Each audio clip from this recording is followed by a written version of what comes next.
Week, Pastor Colin, he did give me the privilege of kicking off a 4-week series on the book of James. And for anybody who's not familiar with James, Mary and Joseph went on to have several children after Jesus, after they got married, and James was one of them. So James is kind of Jesus' half-brother of sorts. And we read that James is one of the very first people Jesus appears to after he is resurrected. And at that point, James becomes a convert, and he ends up leading the church in Jerusalem.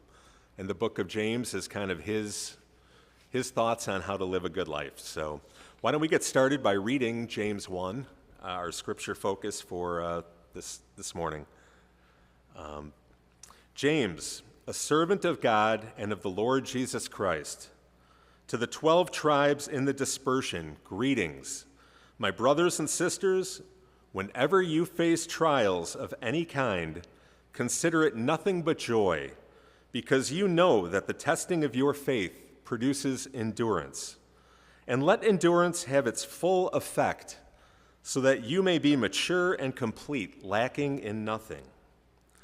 If any of you is lacking in wisdom, ask God, who gives to all generously and ungrudgingly, and it will be given to you.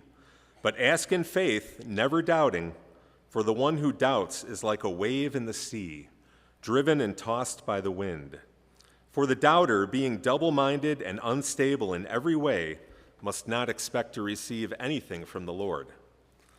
Let the believer who is lowly boast in being raised up, and the rich in being brought low, because the rich will disappear like a flower in the field. For the sun rises with its scorching heat and withers the field. Its flower falls, and its beauty perishes. It is the same way with the rich. In the midst of a busy life, they will wither away. And blessed is anyone who endures temptation. Such a one has stood the test and will receive the crown of life that the Lord has promised to those who love him. No one, when tempted, should say, I am being tempted by God. For God cannot be tempted by evil, and he himself tempts no one. But one is tempted by one's own desire, being lured and enticed by it. Then, when that desire has conceived it, it gives birth to sin. And that sin, when it is fully grown, gives birth to death. Therefore, do not be deceived, my beloved. Every generous act of giving with every perfect gift is from above, coming down from the Father of lights, with whom there is no variation or shadow due to change. In fulfillment of his own purpose, he gave us birth by the word of truth, so that we would become a kind of first fruits of his creatures. You must understand this, my beloved. Let everyone be quick to listen, slow to speak, slow to anger. For your anger does not produce God's righteousness. Therefore, rid yourselves of all sordidness and rank growth of wickedness, and welcome the meekness, the implanted world that has the power to save your souls. But be doers of the word, and not merely hearers who deceive themselves. For if any are hearers of the word and not doers, they are like those who look at themselves in a mirror. For they look at themselves, and on going away, immediately forget what they were like. But those who look into the perfect law, the law of liberty, and persevere, being not hearers who forget, but doers who act, they will be blessed in their doing. If any think they are religious and do not bridle their tongues, but deceive their hearts, that religion is worthless. Religion that is pure and undefiled before God the Father is this: to care for orphans and widows in their distress, and to keep oneself unstained by the world. And for anybody familiar with the book of James, that was pretty much the whole book of James. So first, a word of advice. Be careful if you mention to your pastor that you really enjoy a particular book of the Bible, and we should do a sermon series on it sometime, because they're going to say, well, why don't you get us started, smart guy? But the truth is, I really do love this book of James, and I'm attracted to it for a number of reasons. I'll tell you, one of them is that, as many of you know, I'm not one for flowery language, and neither is James. You're not going to find any names with 15 consonants in here. no 8 pages describing the family history of one character. Rather, James is just running us through a sort of biblical Cliff Notes version of how to honor God and how to put our faith in action, which is one of the other things I really appreciate about this book of the Bible. As a result of being so to the point, James is one of the shorter books in the Bible. It's only about 1,700 words, so if, like me, you occasionally like to slip out on your coworkers or your family with an extended bathroom visit, this is absolutely a one-tripper. You can get this done in one trip. I have done it. But, what it is, the book of James to me, it's a challenge. It's a challenge to not just go to church and study the Bible, but rather to go out into the world and to truly live it. As James goes on and says in chapter 2, sorry for the spoiler, but as the body without the spirit is dead, so a faith without deeds is dead. It's a call to be a people who leave the church parking lot and then go out to be people of compassion and good deeds out in the world. And I'm drawn to it because in this world we find ourselves in right now, this world can feel so divisive and so angry at times. And I feel like this book of James, it's a call to buck that trend. And it's a call to approach our neighbors with a patient ear and a kind heart. And I tell you, talking about being a people who listen and then act in loving ways, it's easy to do in church, and it's certainly easy to do here at St. Mark's. After all, I think it was just a couple of weeks ago, some folks will remember, we had a homeless traveler end up in our midst. And I think a couple hours later, that gentleman left here with, I want to say, train fare to St. Louis, a ride to the train station, and this enormous bag full of Tupperware that was like overflowing with sandwiches and those great St. Mark's cheese balls. It was really extraordinary. And I think we can be proud that St. Mark's is that kind of place. But the call of James, it goes beyond these walls. It calls us to be patient and kind listeners, even when that's difficult. At work, at the grocery store, at Thanksgiving when we have to deal with, that family member. Pastor Dietrich Bonhoeffer, who I know we've studied at St. Mark's on a few occasions, he had a great quote that I loved. That the first service that we owe to others in the fellowship consists in listening to them.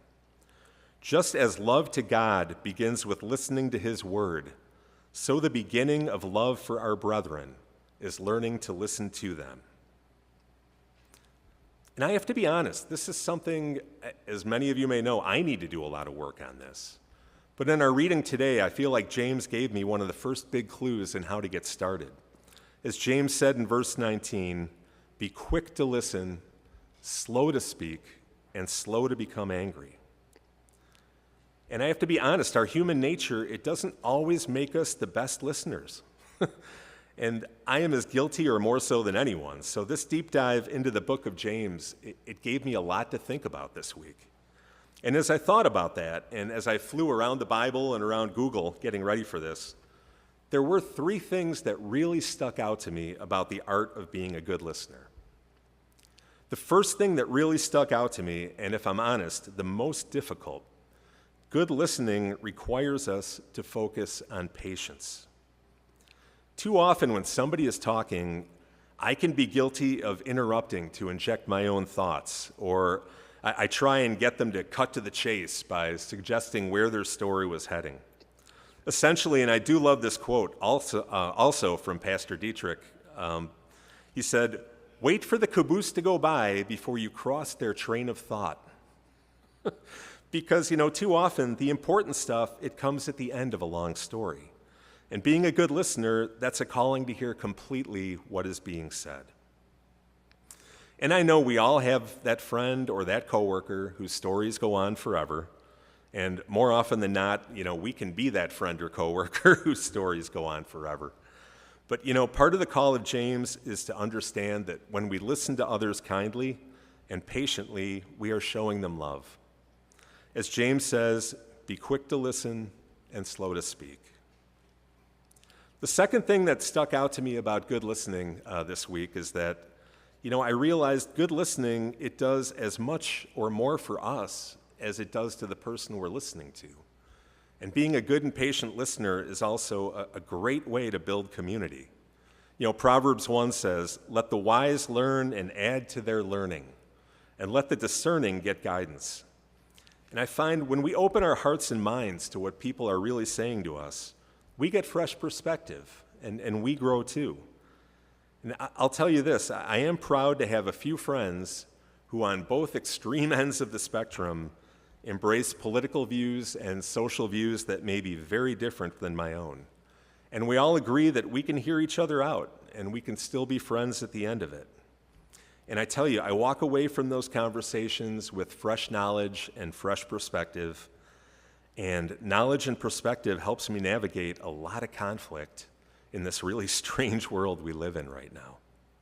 Ephesians 2 reminds me that a big benefit of listening is that consequently, you are no longer foreigners and strangers, but you're fellow citizens with God's people, and we're members of his household. It's a reminder that when we listen to the people around us, we grow and we get better. And we can also use that to break down barriers to community. But the third, and I think one of the most important things that James reminds us of is that listening is ministry, and listening is love. And I think James puts emphasis on listening because it's one of the more important ministries that we take on every day in our lives. The author Janet Dunn once wrote, and I do love this quote, "There will be days when the most important ministry we do is square our shoulder to a hurting person, uncross our arms, lean forward, make eye contact, and hear their pain all the way to the bottom." And let me emphasize this to all the very helpful people in our midst. Listening, it isn't always an invitation to craft our 10-step solution to their problem. You know, it's true for me that so often I'll walk away from a hard conversation realizing that the other person really didn't want anything from me other than a willing ear. Sometimes people just need to share, and they need to know that they've been heard. And James' words remind me once again, dear brothers and sisters, everyone be quick to listen and slow to speak. James is clear, listening is love. And it's one of the more powerful and consistent kinds of love that we can practice. But over the next few weeks, Pastor Colin is going to be showing us that listening is just the start of what James calls us to. James' overriding point is that we have to have our words and our actions display to the world a genuine faith, a genuine living testament to loving and caring about the people and the world we live in. You know, we heard just now from verse 27, religion that God our Father accepts as pure and faultless is this, to look after orphans and widows in their distress and to keep oneself from being polluted by the world. And it's a tall order if we're going to be honest. To listen carefully and lovingly to people, to love them, to care for them, to walk the walk, even when the other person doesn't look like us, doesn't think like us, doesn't act like us, even when the other person angers us, sometimes even when the other person hurts us. It can be very hard. But the good news I always focus on in all of our endeavors, the bottom line to me is always God's grace. You know, Proverbs 24, I love this one, says, "For though the righteous fall 7 times, they rise again." And the point is, we're allowed to fail.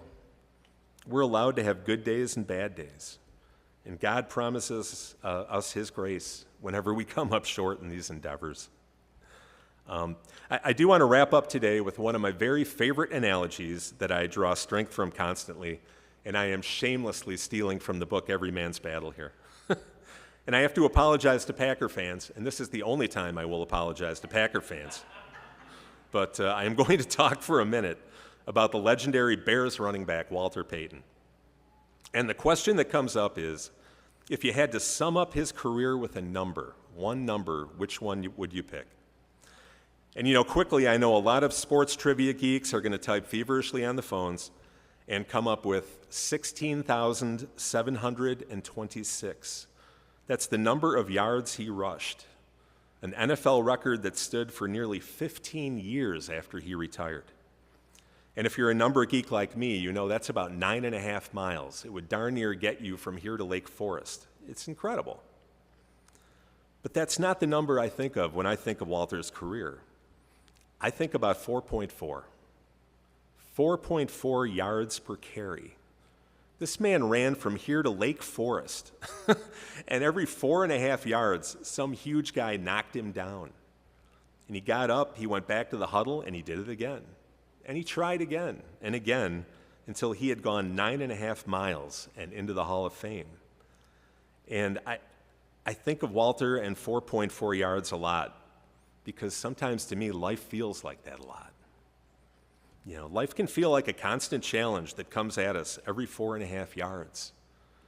And I find the quest to answer this call of James and to be a loving, patient, God-centered person who loves and helps every neighbor, even that neighbor, and when we're fighting against the headwinds of a world that just wants to keep us angry and divided all the time, it feels like we get knocked back every day sometimes. But again, the good news to me is always God's grace. God joins us on the pursuit, and he cheers us on every time we go back to that huddle and we try it again. I do love this book of James, but it's a challenge. But, you know, it's important to remember as Colin leads us through these challenges in the coming weeks, Pastor Colin, excuse me, that the call of James isn't a destination. It's really more of a life journey. And God does promise us, he promises us his help and his love and grace along that journey. So we have to hold on to that as we study this very short and very powerful corner of the Bible in the coming weeks. Would you please pray with me? God, first, we want to thank you for this safe, kind place. We want to thank you for this fellowship and for the gift of each other. And we ask that when we leave here on Sunday morning and we encounter our neighbors, our families, our coworkers, and our strangers, please put it on our hearts to be people who listen, people who love. Lord, help us to be a people who demonstrate your word in our actions and deeds, that we could be a bright spot in a world that desperately needs to know you better. And we ask these things in your Son's name. Amen.